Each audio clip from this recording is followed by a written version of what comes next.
Donc Salomon savait qu'il était fébrile. Il est parti donc à Gabaon pour adorer. La Bible dit qu'il partait adorer Dieu. Mais dans son cœur, il avait une demande secrète. Il est allé avec 1000 holocaustes. 1000. Vous savez, ce qui différencie l'holocauste d'une offrande ordinaire, c'est que l'holocauste, quand l'holocauste va devant l'autel, l'holocauste est consumé. L'holocauste est brûlé. Imaginez un roi qui vient avec 1000. Vous prenez 1000 bœufs. Premier bœuf, pomme. Premier bœuf, pomme. Deuxième, jusqu'à 1000. Rien que le temps que ça vous prend pour égorger 1000 bœufs. Et vous égorgez chaque bœuf au nom de Dieu. En disant, je le fais parce que j'aime Dieu. Vous ne pouvez pas imaginer comment le cœur de Dieu est touché par un tel acte. Et encore, l'animal que tu immoles généralement, ça fait partie de ton cheptel. C'est-à-dire, parmi ces animaux, il y a des animaux avec lesquels tu as une relation. Tel que les voir mourir est pénible pour ton propre cœur. Mais il n'y a pas de choix. Dieu est plus grand que l'animal. Alors cet animal doit passer par là pour satisfaire ta relation avec Dieu. Et voilà la clé de l'Holocauste. Tout est consumé. Rien que la peau est ôtée et l'odeur monte comme une odeur agréable. Pendant que ça monte, il est content de savoir que Dieu a créé justement ces 1000 holocaustes posés sur l'autel. La Bible dit la même nuit. La même nuit, Dieu apparaît en songe à Salomon, lui disant à Gabaon, que veux-tu que je fasse pour toi? Pourquoi est-ce que Dieu, écoutez-moi attentivement, n'est pas apparu à Salomon avant cet événement? Pourquoi est-ce que Dieu n'est pas apparu à Salomon avant ça? Pourquoi il n'a pas attendu 2 mois pour apparaître à Salomon? Parce que là, Salomon venait de mettre la main sur quelque chose d'incroyable, qui est le pouvoir infaillible du sacrifice. Le sacrifice, il y a des choses terribles que le sacrifice va faire dans la vie de quiconque va activer ce levier.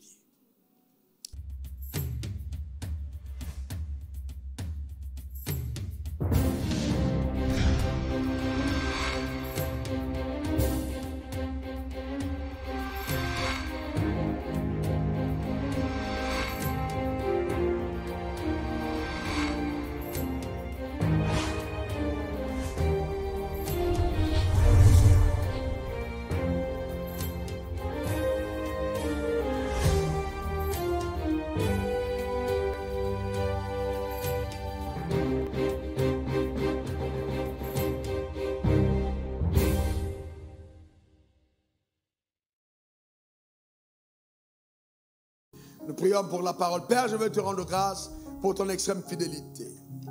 Je bénis ton nom pour la multitude de personnes qui, au travers du globe entier, écoutent le son de ta voix au travers de la mienne et qui veulent accéder à ta sagesse et à la puissance contenue dans ta parole. Père, accorde à chacun, par ta grâce, la capacité d'entendre et de comprendre. Que ta lumière jaillisse, éternel, dans nos âmes enténébrées. Et que le système de pensée soit totalement chamboulé. Que ton pouvoir souverain donne à ta puissance de migrer de nos oreilles jusque dans nos corps. Pour guérir, pour délivrer, pour restaurer dans le nom suprême de Jésus. Et que Père, par la foi générée, tout ce qui est rattaché à chacun connaissent une visitation particulière, afin que le nom de Jésus soit élevé et béni dans le nom suprême de Jésus. Que ton nom soit glorifié. Merci pour l'onction sur ma vie. Père, je te rends grâce pour ces moments sacrés. Au nom suprême de Jésus, j'ai prié. Et que quelqu'un dise Amen 3 fois. Amen. Amen. Non, ta manière de dire Amen m'embête. Donne-moi 3 bons Amen. Amen. Amen veut dire ainsi soit-il. Tu peux t'asseoir dans sa glorieuse présence.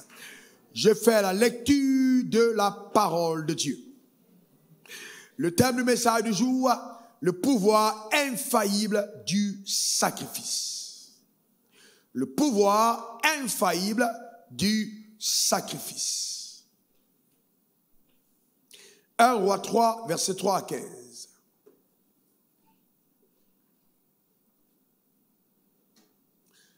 Salomon aimait l'Éternel et suivait les coutumes de David, son père.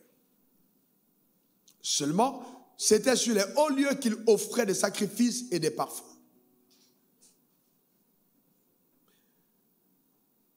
Le roi se rendit à Gabaon pour y sacrifier, car c'était le principal des hauts lieux. Salomon offrit 1000 holocaustes sur l'autel. À Gabaon, l'Éternel apparut en songe à Salomon pendant la nuit et lui dit, demande ce que tu veux que je te donne. Salomon répondit, tu as traité avec une grande bienveillance ton serviteur David, mon père, parce qu'il marchait en ta présence dans la fidélité, dans la justice et dans la droiture de cœur envers toi. Tu lui as conservé cette grande bienveillance. Tu lui as donné un fils qui est assis sur son trône comme on le voit aujourd'hui. Maintenant, Éternel mon Dieu, tu as fait régner ton serviteur à la place de David, mon père. Et moi, je ne suis qu'un jeune homme, je n'ai point d'expérience. Ton serviteur est au milieu du peuple que tu as choisi, peuple immense qui ne peut être ni compté ni nombré à cause de sa multitude. Accorde donc à ton serviteur un cœur intelligent pour juger ton peuple, pour discerner le bien du mal, car qui pourrait juger ton peuple, ce peuple si nombreux? Cette demande de Salomon plut au Seigneur. Et Dieu lui dit, puisque c'est là ce que tu demandes, puisque tu ne demandes pour toi ni une longue vie, ni les richesses, ni la mort de tes ennemis, et que tu demandes de l'intelligence pour exercer la justice, voici, j'agirai selon ta parole, je te donnerai un cœur sage et intelligent, de telle sorte qu'il n'y aura eu personne avant toi et qu'on ne verra jamais personne de semblable à toi. Je te donnerai en outre ce que tu n'as pas demandé, des richesses et de la gloire, de telle sorte qu'il n'y aura pendant toute ta vie aucun roi qui soit ton pareil. Si tu marches dans mes voies, en observant mes lois et mes ordonnances et mes commandements, comme l'a fait David ton père, je prolongerai tes jours. Salomon s'éveilla, et voilà le songe. Salomon revint à Jérusalem et se présenta devant l'arche de l'alliance de l'Éternel. Il offrit un holocauste. Il offrit des holocaustes et des sacrifices d'action de grâce. Il fit un festin à tous ses serviteurs. Que Dieu bénisse sa parole. Au nom suprême de Jésus. Nous parlons du pouvoir infaillible du sacrifice. Et donc, ce texte que nous venons de lire nous parle de l'histoire d'un homme très important dans la Bible. Parce qu'il s'agit de l'homme ou le roi qui fit le roi le plus riche de son époque. Mais l'homme le plus sage que la terre ait connu en dehors de Christ Jésus. Il s'agit de l'histoire de Salomon. Donc c'est une histoire très riche, d'abord en vérité biblique, mais surtout en enseignement spirituel.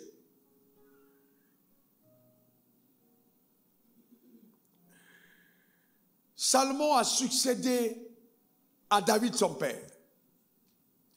David fut un très grand roi, très très grand roi. Il a donc mené le peuple d'Israël à tellement de victoires et Dieu était fier de David. Dieu a béni Israël par la vie de David. Cependant, David est devenu vieux. Et David, sachant que sa mort s'approchait, il y a eu autour de lui une telle intrigue lors de la succession au pouvoir. Parce qu'un de ses fils, Absalom, s'est levé et a voulu s'emparer du pouvoir par la force. Il a été aidé par certaines personnes déloyales autour de David. Mais, par la grâce de Dieu, Dieu a permis que ce complot échoue. Comme Dieu permet que tout complot dans ta vie échoue. Et que toutes les personnes déloyales qui veulent déstabiliser ton règne soient perdues.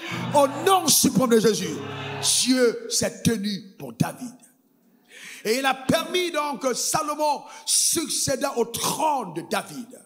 Salomon était très jeune, sans expérience, mais à la tête d'un peuple très nombreux. Je veux dire à quelqu'un que quand Dieu décide de te faire le bien, il te fait asseoir sur un trône qui est souvent au-dessus de tes propres capacités. Mais cependant, le Dieu qui t'a positionné là où il t'a mis est celui qui te rendra capable d'exercer le pouvoir ou de diriger l'entreprise ou de gérer l'église ou de faire simplement ce à quoi il t'a appelé. Car chaque fois que Dieu t'appelle, il te demande toujours de faire ce qui est au-dessus de tes capacités. La raison, c'est qu'il a besoin que tu coopères avec lui, que cette nouvelle position soit une opportunité de te rapprocher en intimité et que tu bénéficies de ses hauts conseils, de sa grâce, de son onction pour faire ce à quoi il t'appelle. Et c'est ça la clé. Et Salomon était un homme qui aimait l'Éternel. Vous voyez, la clé, c'est l'amour qu'on a pour Dieu. Il aimait l'Éternel. Salomon aimait Dieu. Vous ne pouvez pas imaginer comment est-ce que l'amour de Dieu vous donnera des meilleurs conseils. Quand vous aimez Dieu, vous êtes inspiré par l'Esprit de Dieu à poser des actes de qualité qui vont conduire vos vies sur les rails de votre destinée. L'amour de Dieu, il aimait l'Éternel.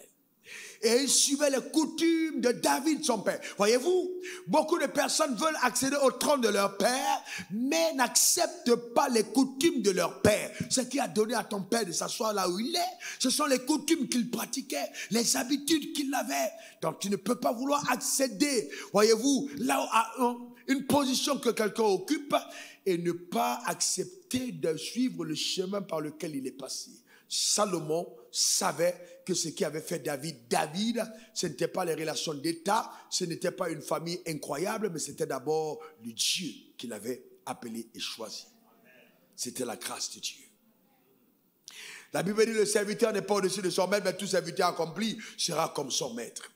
Le drame, c'est que nous sommes dans une génération où les personnes, au nom de la spiritualité, méprisent les voies, voyez-vous, de la sagesse divine. Il faut embrasser les voies de la sagesse. Salomon décide d'aller à la quête de l'affermissement de son trône. Il décide d'aller consulter Dieu. Alors je voudrais parler à certains d'entre vous qui êtes appelés à la politique. N'oubliez pas que Dieu établit sur le trône qui il veut. Dieu est capable de te mettre en position, même en politique. Donc, si Dieu t'a choisi pour être maire, député, chef d'État, vas-y, réponds à cet appel.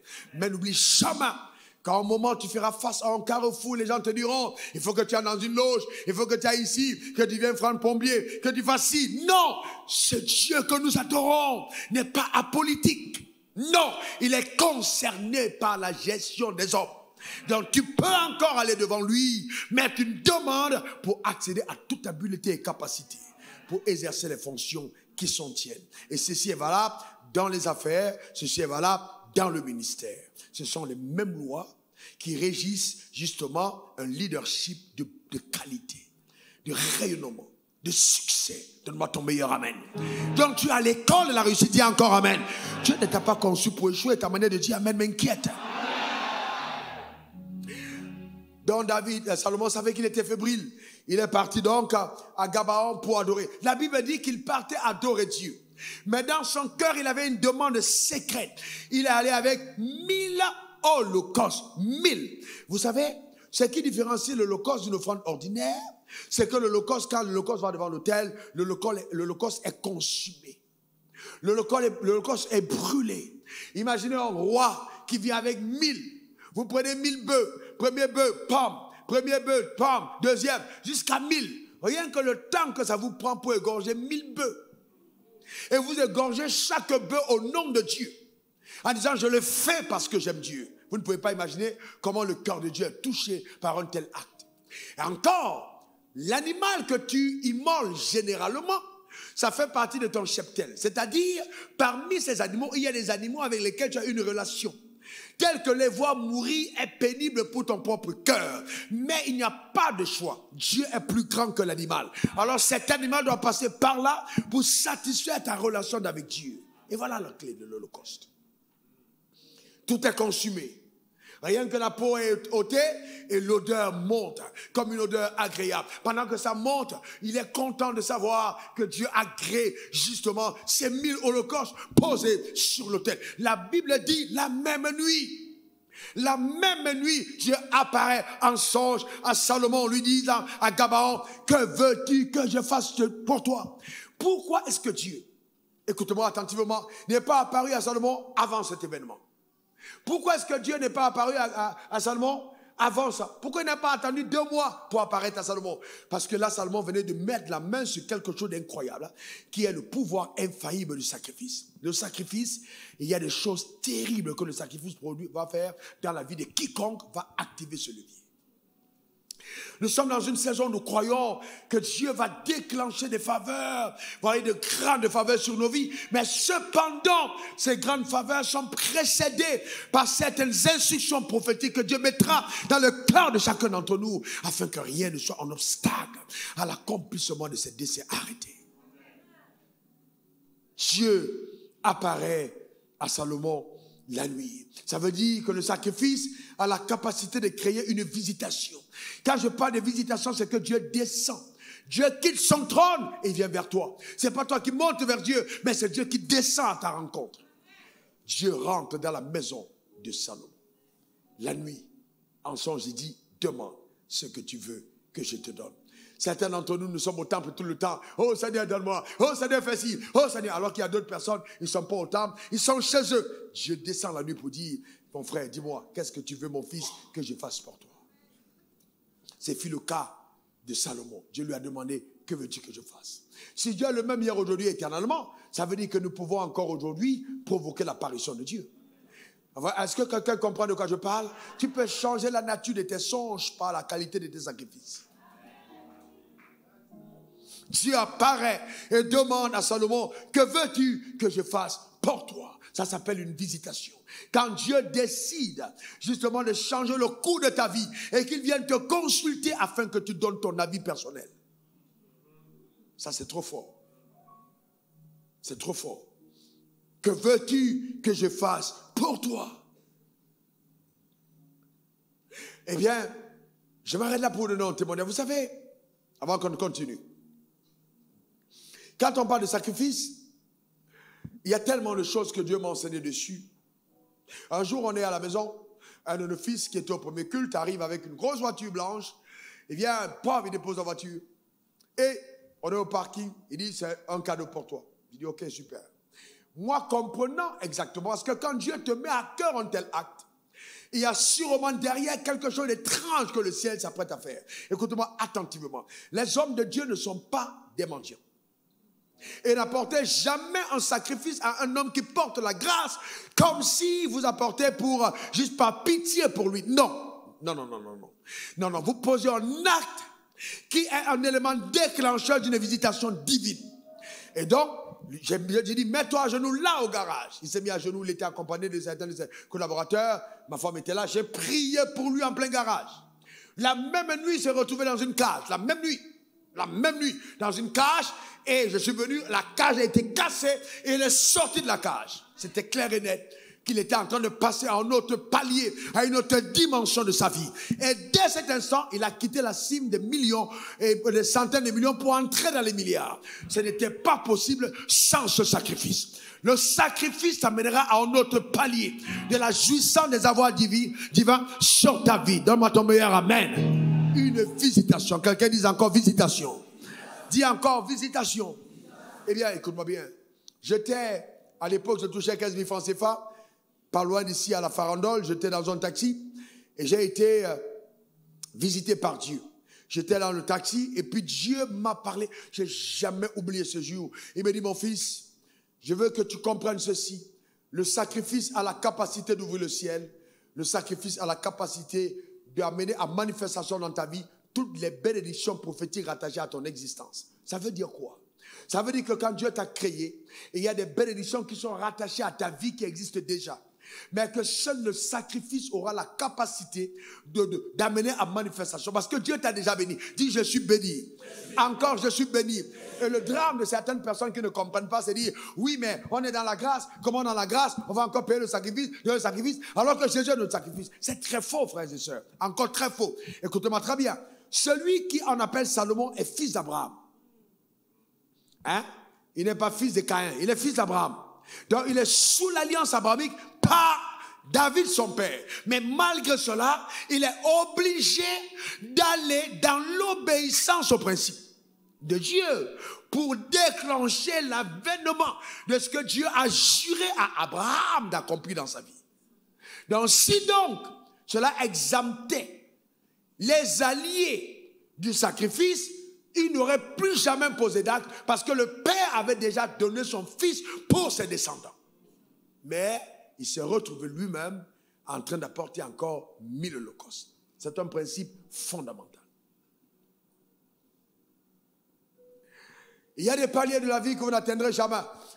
Si vous n'êtes pas coutumier des sacrifices, vous n'allez jamais atteindre. Il y a des dimensions de la vie que vous n'allez jamais voyez, atteindre si vous n'êtes pas coutumier au sacrifice. Et ce que je vais vous dire, frères et sœurs, afin que vous soyez vraiment instruits, ne pensez pas que du côté de Satan, cette loi, on peut y échapper. D'ailleurs, c'est plus sévère, c'est Satan. Satan a copié chez Dieu. Même les gens qui appartiennent à ce monde-là sacrifient. D'autres donnent leurs femmes. D'autres sacrifient leurs enfants. D'autres donnent leur mère pour accéder à certains paliers. D'autres donnent même les gens de leur ville. D'autres donnent les employés. Il y a des gens, vous travaillez dans une société. Ce gars a fait une alliance avec le diable et chaque année, il y a un ouvrier, un employé qui doit mourir. Et quand tu travailles là, tu es réclamé par Satan. Mais je décrète des cas établis. Écoute-moi très bien. Si un homme a osé, en mettant ton nom disant que tu mourras, je vais te dire, aussi longtemps que tu es vivant, il mourra à ta place.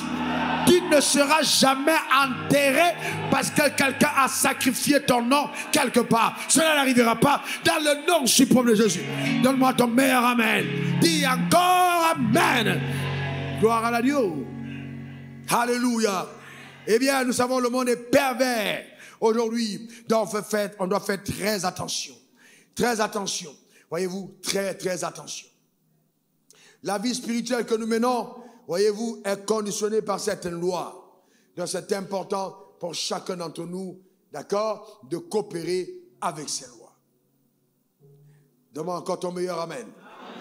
Alors c'est quoi un sacrifice? Quand on dit Salomon a donné 1000 holocaustes, quelqu'un peut dire, ouais, mais pasteur, 1000 holocaustes, moi je ne peux pas avoir 1000 holocaustes. Salomon a donné 1000 holocaustes parce qu'il était au palier des 1000 holocaustes. Le sacrifice n'est pas fonction du montant. Le sacrifice est en fonction de ce qui reste après que tu as donné. C'est-à-dire quoi? Si Salomon donne 1000 holocaustes et qu'il a 2000 bœufs ou 10 000 bœufs, eh bien, Dieu, agrée les 1000 holocaustes, il est content pour Salomon. Mais quelqu'un qui a 10 bœufs et qui donne 10 bœufs aura donné plus que Salomon. Parce qu'il a donné la totalité de ce qu'il a. Donc, quand on parle de sacrifice, ce n'est pas tellement le montant. Et c'est pour ça que je vois les gens à l'église souvent sont frustrés. Oh, tel a donné 10 millions, tel a donné 20 millions. Nous, on a donné 10 000. C'est pas parce que le pasteur n'a peut-être pas le regard sur toi, hein, mais pas moi. Le pasteur n'a peut-être pas le regard sur toi. Parce que tu as donné 10 000, que Dieu ne t'a pas regardé. Non, Dieu regarde plutôt à comment est sacré ce que tu as apporté devant l'autel. Ça veut dire que si à toi-même, ce que tu as donné n'est pas de valeur, c'est clair que le ciel ne recevra pas. Le sacrifice est quelque chose qui doit te faire mal.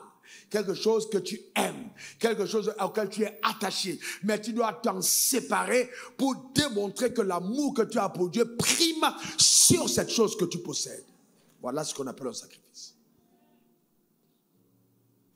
Et le sacrifice que tu as fait en janvier 2015 n'est plus le même sacrifice que Dieu exigera de toi en 2014 ou en 2024. Parce qu'entre-temps, le temps est passé. Tu as grandi, Dieu t'a béni. Je vous raconte une histoire. Vous savez que je suis dans les affaires et je vois la prospérité de Dieu m'accompagner. Je le dis vraiment humblement, la grâce de Dieu. En 2006-2007, j'ai fait une grosse crise financière. J'avais tout perdu. J'arrive aux États-Unis avec mon épouse aller nous ressourcer à un séminaire international. On était assis en tant que des guests. On est venu, on s'est assis. L'homme de Dieu enseignait dans un moment de ressourcement pour vraiment en recevoir de notre personne. Et il a prêché sur la faveur. Alors, à une certaine séquence de son message, j'étais comme tu es actuellement. Quelque chose à l'intérieur de moi me disait que Dieu est en train de me parler.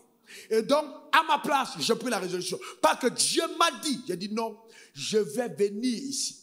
J'apporterai 10 000 $ à cet homme. J'ai parlé à ma femme qui était juste à côté. J'ai dit, je reviens. Donc, ma femme m'a regardé. C'était une résolution de l'âme. Je suis rentré en Côte d'Ivoire. Et quand je suis rentré en Côte d'Ivoire, quelques temps après, une porte s'est ouverte. L'argent était entre ma main. Maintenant, j'avais le choix. Soit j'obéis à mon vœu, soit j'ai dit, Dieu, toi-même, tu sais que je suis dans les problèmes. Ouais, toi-même, tu sais. Non, quand tu vas donner encore un peu plus, alors j'apporterai. Alors que souvent, quand tu passes par des moments de turbulence, la première chose que Dieu met entre tes mains, ce n'est pas ton offrande. Il met entre tes mains ton sacrifice qui te permettra maintenant de pouvoir accéder à ce dont tu as besoin. Et voyez-vous, et au lieu d'apporter le sacrifice, beaucoup d'entre nous, nous prenons le sacrifice pour investir. On n'investit pas le sacrifice, on le sacrifie. Vous comprenez ça? Alors je prends, écoutez-moi, révérend Franck, je prends le billet d'avion. Ici, je voyageais à l'époque en classe éco. Je voyage en classe éco d'ici jusqu'à, comment on appelle la ville? New York, à côté c'était New Jersey. Je descends à New York, on vient me chercher, on m'amène à New Jersey en voiture. Je vais à l'église le dimanche, toute l'église est là, et puis on appelle le jeune pasteur qui vient de l'Afrique avec une offrande pour le pasteur. Et je me lève, je vais sur l'autel. Le pasteur David Demola me regarde, et puis ses yeux sont embués de larmes. Il est touché, et vous sentez qu'il est sous la fréquence de l'onction. Sa femme est juste à côté de lui, et il me demande, que veux-tu que Dieu fasse pour toi? Alors vous savez, quand quelqu'un est sous l'onction et qu'il te pose une question, ce n'est plus lui. C'est Dieu qui te pose la question. Imaginez quelle était ma réponse. J'ai dit, je veux la grâce qu'il y a dans ta vie. Je veux cette grâce, ce dont tu as parlé. Et il m'a regardé, elle a dit, maintenant, à partir d'aujourd'hui, tu n'auras plus jamais de problème d'argent dans ton ministère. Et c'était terminé. Et cette phrase a mis fin à toute forme de turbulence. Je suis sur le point de dire la même chose à quelqu'un ce matin. Est-ce que quelqu'un comprend de quoi je parle? Eh bien, quand je suis rentré à Abidjan, dès que j'ai atterri, et c'est ça le mystère, vous devez marcher avec Dieu et vivre des choses incroyables. Dès que j'ouvre mon portable, écoute-moi bien, Carlos, dès que j'ouvre mon portable, premier coup de fil. C'est un coup de fil pour me proposer une affaire que je décline. Pour raccourcir le témoignage, ce coup de fil m'a apporté plus de 2 milliards de francs gagnés. Premier coup de fil. Ça m'a introduit dans une autre sphère. J'aurais jamais imaginé. C'est pas moi qui suis allé à l'affaire, c'est l'affaire qui est venue à moi. C'est ce que, voyez-vous, le sacrifice est capable de faire. Pourquoi cet avocat a pensé à moi? Pourquoi c'est moi qui l'ai appelé? Pourquoi en ce moment, alors que j'avais pas d'argent? Mais comment est-ce que Dieu a fait les choses? C'est juste incroyable. Je déclare établi que Dieu t'introduit à un autre palier. Ton silence m'inquiète. Donne-moi ton meilleur amen. À une autre dimension. Par sa grâce, par ses pouvoirs, par sa force, dans le nom suprême de Jésus. Dis encore amen. Que cela soit ta portion. Le sacrifice est donc capable de faire des choses incroyables. Et c'est pourquoi, frères et sœurs, il est important pour nous de coopérer avec la voix de Dieu. Arrêtons, voyez-vous, toute forme de manipulation. Non, frère, si sur cet autel, par les enseignements que tu reçois, tu n'as pas expérimenté une percée, je ne sais pas où tu perceras encore. Le sacrifice te rend crédible. Dis après moi, crédible. Le sacrifice te rend crédible aux yeux de Dieu. Parce qu'en fait, c'est ce qui fait que Dieu dise, je peux lui faire confiance. Dis-moi, qu'est-ce qui fera que Dieu traverse toutes les maisons d'Abidjan et descende sur ta maison, ou les maisons de Paris, ou les maisons de Canada, et atterrisse dans ta maison pour dire, écoute, je te refuse mes avoirs. S'il ne fait acception de personne, ça veut dire que tu as fait quelque chose qui fait qu'il dépasse toutes les autres maisons pour venir vers toi. Parce que s'il vient vers toi alors que tu n'as rien fait, il sera en train de faire acception de personne. Donc, à un certain moment, une certaine dimension de grâce est conditionnée par les sacrifices que nous consentons. Quand ne vous trompez pas. Impossible. Sans ça. Que veux-tu que je fasse pour toi? Comment est-ce que Dieu prendra ses avoirs venus te donner? Son argent, il vient, il te donne. Mais parce qu'il sait que quelqu'un va dire, construisons l'église, acheter un terrain, tu vas acheter. Acheter une voiture, tu vas acheter. Alors donner aux orphelins, tu vas donner. Mais s'il n'a pas vu ton cœur, s'il ne connaît pas la qualité de ton cœur, qu'est-ce qui te rendra crédible? Beaucoup d'enfants de Dieu ne sont pas crédibles à cause de la qualité de leur cœur. Ils ne sont pas crédibles du tout. Et c'est pourquoi, en fait, ce n'est pas tant le diable qui les combat, mais Dieu résiste à leur prospérité, sachant que leur prospérité pourra les perdre. Dieu n'a pas envie que tu ressembles aux enfants d'Israël qui ont conçu le veau d'or, mais plutôt à ceux qui ont pris de la richesse, pris entre les mains des Égyptiens pour mettre dans le tabernacle. Quand Dieu met des choses entre tes mains, c'est pour que ça serve à sa cause. Donne-moi ton meilleur amen. Et donc je ne suis pas d'accord avec les gens. Ouais, vous allez donner, on va vous faire ceci, on va vous envoyer en croisière, on va vous faire ci, vous avez de tel montant, vous avez ci. Non, on n'a même pas besoin de te faire une promesse. Tu as donné à Dieu et puis terminé. L'Holocauste est brûlé, il n'y a rien en retour. Le ciel va te rendre visite. On n'a pas besoin de te flatter. On n'a pas besoin. Et moi, je ne flatte pas les donateurs. On n'a pas besoin de te flatter. Ah non, si tu n'as pas donné, vraiment, non, frère, tu n'as pas donné, l'œuvre de Dieu avance. Dieu peut se passer de toi. Eh bien, Dieu peut se passer de toi. Est-ce que tu comprends? Dieu est tellement puissant que même s'il n'y a pas d'homme, il y a quand même un corbeau qui peut venir voir son prophète. Donc, écoute-moi très bien. Dieu prend soin de son œuvre. C'est un privilège pour chacun d'entre nous de participer à l'œuvre de Dieu. Moi, je vais vous donner des témoignages terribles. Hein? Des personnes qui peut-être ont été gonflées en disant « Ouais, si je ne suis pas là, l'œuvre de Dieu ne peut pas avancer. » Dès que la personne tourne le dos, quelqu'un d'autre vient qui est 5 fois plus puissant. Pasteur, ne vous laissez jamais manipuler par un donateur. Ne regardez jamais un donateur, mais regardez à Dieu. Parce qu'il y a des personnes qui viendront avec l'offrande de Jézabel, l'offrande de manipulation. Mais là, ce n'est pas de ça que je parle. Il faut que ton cœur soit connecté à Dieu. Donne-moi encore ton meilleur amen.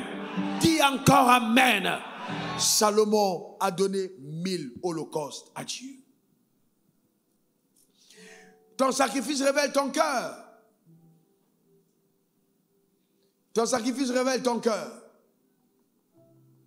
Et ce qui manque le plus au monde francophone, ce sont les hommes de cœur. Mais c'est la raison pour laquelle je suis né. Pour susciter des hommes de cœur. Pas simplement les gens de communauté qui sont là en train d'attendre un peu d'argent pour avoir des loyers, pour aller faire des petites vacances en France. Allez, sinon, c'est pas de ça que je parle. Je parle des gens de notre palier, de notre niveau. Parce que le sacrifice va ouvrir le ciel sur ta vie. Quand tu es un homme qui opère avec ce principe, tu ne dépends pas de l'économie de ton pays, mais tu dépends de l'économie du ciel. Même si la Côte d'Ivoire fait faillite, tu ne feras pas faillite. Le pays où tu habites fait faillite, tu ne feras pas faillite. Même si la monnaie est dévalorisée, tu ne vas jamais connaître la faillite.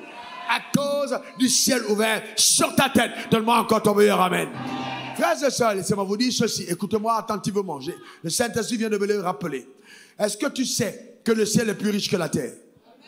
Non. Est-ce que tu sais que le ciel est plus riche que la terre? Est-ce que tu sais que le pain que tu manges sur la terre, il y a ça au ciel? Est-ce que tu sais que tout ce que tu vois sur la terre peut descendre du ciel? Donc tu n'as pas à t'inquiéter. Les enfants d'Israël ont mangé la manne et la caille qui descendaient du ciel. Et il y a des cuisiniers au ciel. Il y a des anges de fourneau qui sont là pour te faire la nourriture, pour te amener à manger, selon tes besoins, selon la diététique de ton corps. Donc le ciel a tout. Donc tu n'as pas à t'inquiéter de quoi que ce soit. Demande encore ton meilleur amen. Tu n'as même pas à corrompre. Tu as juste à croire en Dieu. Le ciel a tout ce dont on a besoin. Demande ce que tu veux que je te donne. Demande ce que tu veux que je te donne. Salomon n'a pas été là pour dire, ouais, vraiment, papa, non. Demande ce que tu veux que je te donne. Et vous savez, quand Dieu décide de te bénir, je te garantis, la bénédiction de Dieu est incroyable. Hein? Proverbe 10, verset 22, la bénédiction de l'Éternel enrichit et ne fait suivre d'aucun chagrin. Quand Dieu te bénit, la richesse te suit. Non, tu n'as pas compris. Quand Dieu te bénit, la richesse te suit. On ne peut pas être béni par Dieu pour rester dans la pauvreté. Je décrète le déménagement de la pauvreté vers la richesse. Par le nom suprême de Jésus. Va ton meilleur amen. Dis encore amen. Quand Dieu te bénit, la richesse te suit. La bénédiction de l'Éternel enrichit. Quand Dieu t'a béni, personne ne peut te maudire. quels que soient les combats contre ta destinée. Personne. C'est-à-dire, ta bénédiction est telle que les gens ont l'impression que ça va s'arrêter, mais ça ne s'arrête jamais. Parce que tu vas de gloire en gloire, tu ne fais que monter, monter. Parce que la bénédiction de l'Éternel a enrichi. Enrichi. Quand Dieu a ouvert une porte, personne ne peut la fermer. Il y a des gens dans le secret qui sont là, ils regardent, on attend quand il va tomber. Il faut attendre longtemps. Jésus viendra. Je ne serai pas tombé, tu ne seras pas tombé, on sera toujours en train de monter. On va tellement monter, quelqu'un va venir, on va monter encore avec lui. Dans les hauteurs, parce qu'on est assis là-haut. Dis à quelqu'un, je suis en haut. Encore, je suis en haut. Encore plus haut. Dans le nom suprême de Jésus. Ta descente, ton échec n'arrivera pas. C'est déprogrammé parce que c'est l'Éternel qui t'a béni. Dans le nom suprême de Jésus. Ta faillite n'arrivera pas au nom suprême de Jésus. Quand l'Éternel te bénit, quand il te bénit, c'est incroyable. Ils perdent leur temps. Ils n'ont qu'à attendre. Ce n'est pas toi qui as décidé, c'est Dieu qui a décidé. Il va te faire du bien. Dieu n'est pas injuste pour oublier tes sacrifices, tes efforts, tes dîmes, tes offrandes, tes aumônes devant le trône de la grâce. Il n'est pas injuste. Lui, il a décidé de te faire du bien. C'est la grandeur de Dieu. On sert un grand Dieu. Alléluia. Arrêtons de penser que la bénédiction est quelque chose de maléfique ou que le bien-être financier est quelque chose de diabolique. C'est Dieu qui a dit à Salomon, écoute-moi bien, puisque ce que tu demandes là, tu ne demandes pas la mort de tes ennemis, je te donnerai en outre ce que tu n'as pas demandé. Ça veut dire que voyez-vous, le sacrifice ouvre des torrents de faveur, avec des torrents, des faveurs incroyables. Il dit, tu n'as pas demandé, mais je te donnerai au-delà de ce que tu n'as pas, de ce que tu as demandé. Salomon, je vais faire pour toi des choses étranges. Salomon a demandé quoi? La sagesse. Pour diriger le peuple, l'intelligence. Je lui dis, je vais aller au-delà. Je vais aller au-delà. Je vais aller au-delà. Je vais aller au-delà. Je te donnerai en plus quoi? Des richesses. Maintenant, écoutez-moi attentivement. Quand vous allez en prière et que vous mettez votre requête devant le trône de la grâce, est-ce que vous avez déjà demandé ce que vous avez? Tu peux être marié et puis tu dis, je veux une femme? Non. Tu es en bonne santé, tu dis, je veux la santé? Non. Donc, quand tu mets une requête, c'est que c'est ce qui te manque. Donc, si Salomon n'a pas demandé l'argent, c'est parce qu'il en avait déjà. Son père était riche. Comment tu vas aller quand il va aller devant? Le gars, il est riche. C'est le successeur du trône. C'est un riche. Vous comprenez? C'est pas un petit. Il a quelqu'un qui donne 1000, il a déjà. Donc, que Dieu dise à quelqu'un qui est riche, tu te rendrais riche. Ça veut dire quoi? Ça veut dire que Dieu dit, je vais t'introduire dans un niveau de richesse que tu n'as même pas imaginé que ça existe. Tu pensais que c'est ça la richesse. Je vais t'initier à un autre niveau. Vous savez, tu es ici à Abidjan, tu roules ta voiture, ou à Paris, tu as peut-être ton appartement, 4 pièces, tu es content. Les gens acclament pour dire que Dieu t'a béni. Tu voyages, tu dors dans un hôtel, tu payes 200 000 la journée. Amen. Quand tu as percé, quand Dieu vient, il te rend visite, il dit, bon, mon petit, maintenant je vais te bénir. Quand Dieu dit Henri, je te rendrai riche, c'est un autre palier. C'est-à-dire, dorénavant, quand tu vas voyager, ce ne sera plus du seul genre de chambre. D'abord, tu te déplaces de la même manière. Si c'était une carrosse, ce sera 4. Il y aura une escorte royale tout autour. Quand tu vas commencer à marcher, même quand on va te regarder, il y aura quelque chose de différent. Quand tu vas arriver quelque part, tu passeras par inaperçu. Les gens vont se dire, mais qui est cet homme qui est entré? Parce que je ne veux pas seulement te rendre riche, mais je t'accorderai la gloire. Il n'y a pas que la richesse, mais il y a aussi la gloire. Reçois la gloire dans le nom de Jésus. Dis encore Amen. Frères et sœurs, j'ai vu des gens riches sans la gloire. La gloire, c'est autre chose. Quand tu passes, il y a la gloire. Même ton ombre, même ton parfum, même ton regard, même ta personne. Il y a quelque chose qui attire les regards. Ce n'est pas une question d'argent. C'est la petite chose que Dieu a mise sur toi qui fait la différence entre toi et les autres. C'est ça la gloire. C'est-à-dire même le riche veut être comme toi alors qu'il est déjà riche. Même ta démarche, même ta façon d'être. Les Africains diront c'est du charisme. Mais c'est du charismatique spirituel. Dans la postérité. Quelque chose de puissant que Dieu déverse sur toi. Ça s'appelle la gloire. Donne-moi encore ton meilleur Amen. Dis encore Amen. Que cela soit ton partage. Ça, c'est ce qu'on appelle un autre palier. Je prie que Dieu t'amène à un autre palier. Et que le petit niveau qui t'a fait monter la tête te donne d'être humble. Tu dors dans une suite, tu penses que tu as percé. Il y a des gens qui louent une suite toute l'année. Je suis arrivé quelque part dormir dans le seul hôtel 7 étoiles du monde, dans une suite. Et je dis, j'ai percé. Je suis dans une suite et Dieu m'enseigne l'humilité. Quand je demande au gars de me parler de l'hôtel, il dit en haut là, il y a une chambre qui coûte 5 fois le prix que j'ai payé. Et dans ce que j'ai payé déjà, je préfère me taire. Et comment on fait? C'est loué toute l'année par un tel. Parce qu'il n'a pas envie que quelqu'un d'autre vienne laisser son odeur dans sa suite. Donc il prend la suite toute l'année. Est-ce que quelqu'un comprend de quoi je parle? Vous comprenez de quoi je veux dire? Quelqu'un dit, comment passer au faut prendre des choses comme ça sur le gaspillage? Tout dépend de ton niveau. Hein?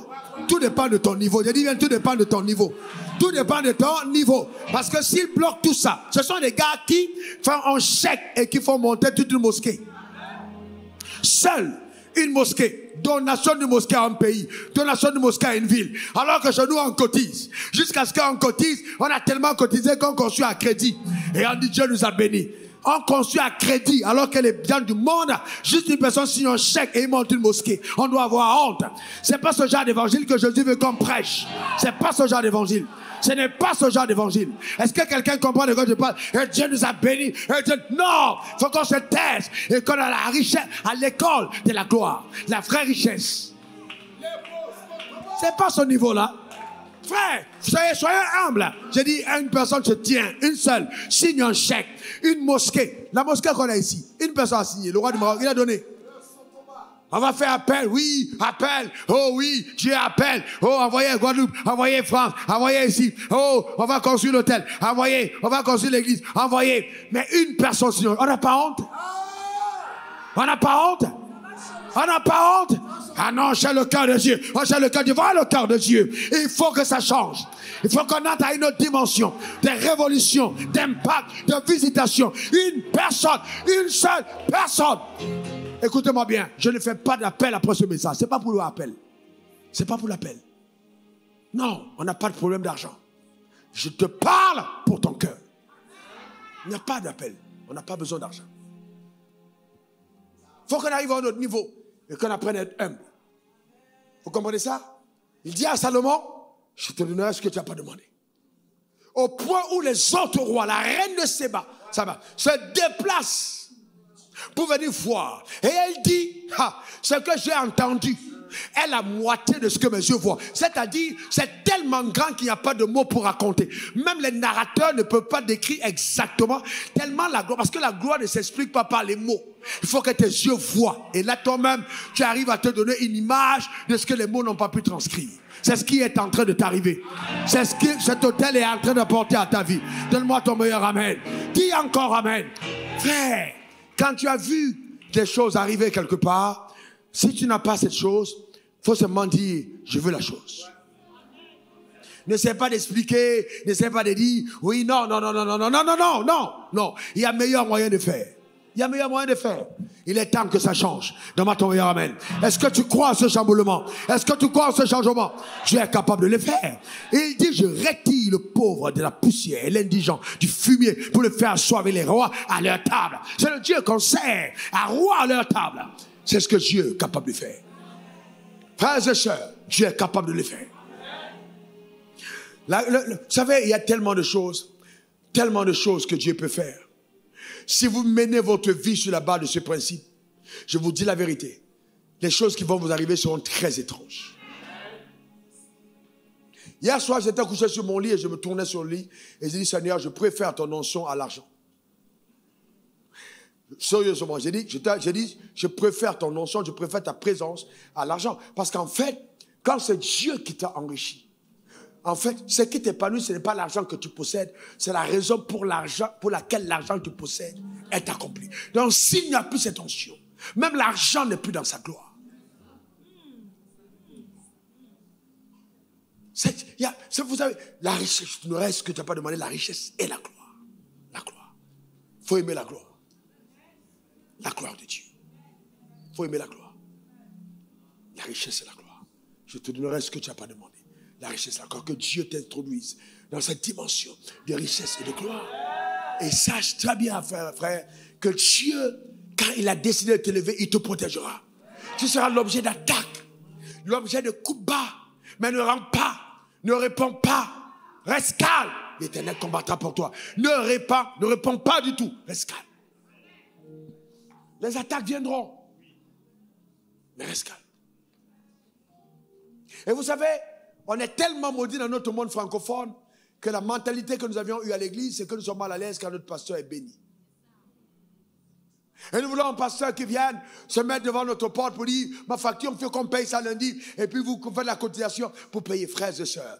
Quand je lis ma Bible, je me demande où est-ce qu'on a pris ces enseignements. Parce que si la tête n'a pas reçu l'huile, comment est-ce que le corps recevra de l'huile? Si la tête n'a pas reçu l'huile, comment est-ce que le corps, il répand sur la tête, qui descend sur la barre avant de toucher le corps?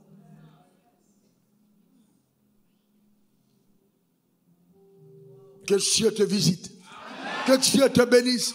Que Dieu t'introduise dans notre palier, dans notre dimension. Écoute-moi bien, Dieu est capable de faire avec l'histoire des choses incroyables. Donnant le pouvoir infaillible du sacrifice. Le sacrifice te donne la sagesse. C'est-à-dire que le sacrifice te rend habile. Les gens sont allés à Harvard, les gens ont fait des grandes études, mais en une nuit, Dieu te donne des aptitudes qui dépassent toutes les personnes qui sont allées dans les grandes écoles. Parce que la sagesse, c'est Dieu qui l'incarne. Que ce soit ton partage. Que ce soit ta portion.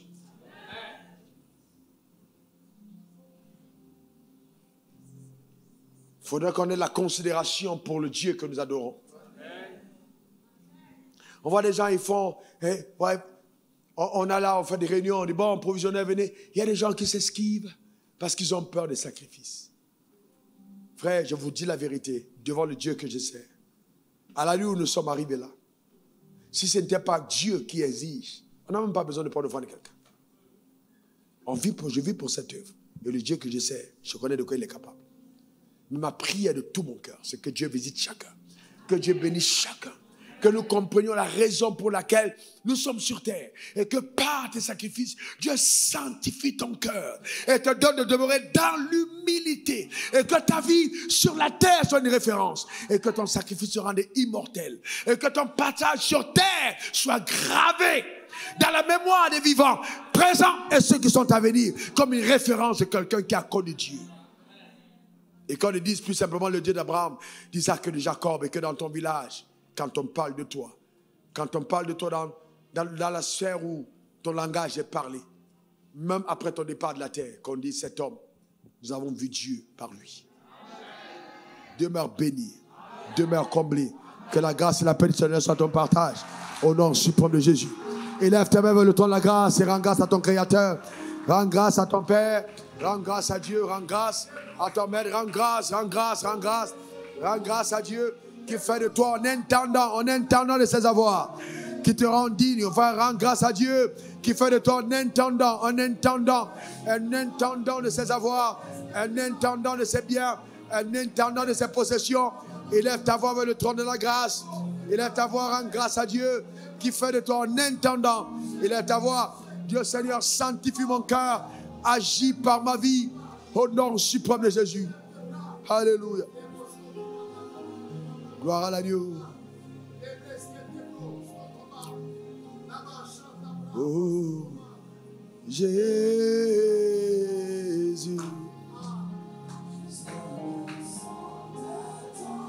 Rababo sakatable no shokare baba.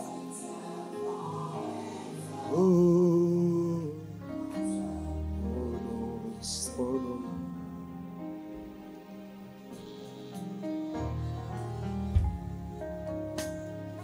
Je prononce son nom. Tout un château, je sais que tu peux tout faire. Jésus, juste le son de ton nom.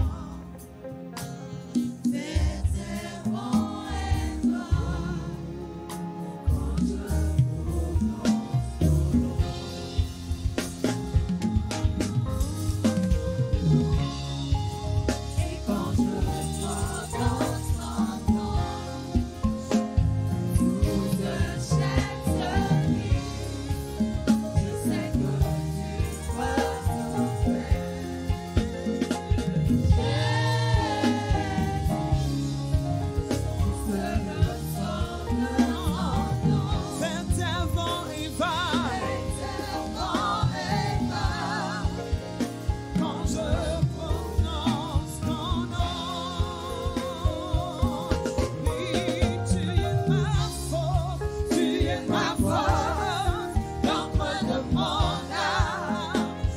n'échoues jamais. Mon espoir, ma délivrance, ma liberté. Tu es ma force, tu es ma force. Oui, l'encre de mon âme, tu n'échoues jamais. Mon espoir, ma délivrance, ma liberté. Tu es ma force, l'encre de mon, tu n'échoues jamais. Mon espoir, ma délivrance, ma liberté. Tu es ma force. Alléluia. Oh, tu n'échoues jamais. Mon espoir, ma délivrance, ma liberté. Merci Seigneur. Lève ta deux mains vers le ciel et dis après moi ces paroles, mon Père, mon Dieu, que ton nom soit glorifié. Merci pour ta sagesse que tu m'as communiquée. Merci pour tes lumières que tu m'as apportées. À partir d'aujourd'hui, je voulais coopérer avec ta sagesse, ton intelligence, marcher dans tes voies, accomplir ta volonté. Seigneur, aide-moi à écouter ta voix, obéir à tes instructions sur la terre des hommes. Au nom suprême de Jésus. Amen. Amen. Amen. Que Dieu te bénisse abondamment. Alléluia. On va rester debout un moment. Je voulais demander s'il y a quelqu'un parmi nous, restons debout s'il vous plaît. S'il y a quelqu'un parmi nous qui veut faire la paix avec Jésus, qui dit je veux faire la paix avec le Seigneur, je vais accepter le Seigneur dans ma vie comme mon Seigneur, mon sauveur personnel. Lève ta main droite, je veux prier pour toi. Tu veux faire la paix avec Dieu, lève ta main droite, je vais prier pour toi. Une seule personne dans la salle, lève ta main droite. S'il y a une seule personne, avance devant l'autel, tu fais la paix avec Dieu. Viens devant l'autel. Viens devant l'autel. Jamais mon espoir, ma liberté. Tu es ma force, l'encre de mon âme. Tu n'échoues jamais. Mon espoir, ma délivrance, ma liberté. Eh bien, lève ta main droite vers le ciel, s'il te plaît. Je vais prier avec toi. Et ceux qui sont connectés en direct, vous êtes concernés. Dis après moi ces paroles. Seigneur Jésus, mon cœur est touché. Je viens auprès du Père, mon Créateur. Je demande pardon pour mon péché. Que ton sang me lave, que ton sang me purifie. Change mon cœur, change ma vie. Fais de moi une nouvelle personne. Restaure-moi entièrement pour ta gloire sur la terre des hommes. Au nom de Jésus-Christ. Amen. Amen. Amen. Merci Seigneur pour ce miracle dans la vie de tes enfants. Bénis chacune d'entre elles. Bénis chacune de ces personnes. Bénis-les puissamment. Accorde à chacun d'entre eux le miracle de la nouvelle naissance. Au nom suprême de Jésus. Amen. Amen. Amen. Recevez ces fiches. Bien que Dieu vous bénisse richement. L'encre de mon âme, tu n'échoues jamais.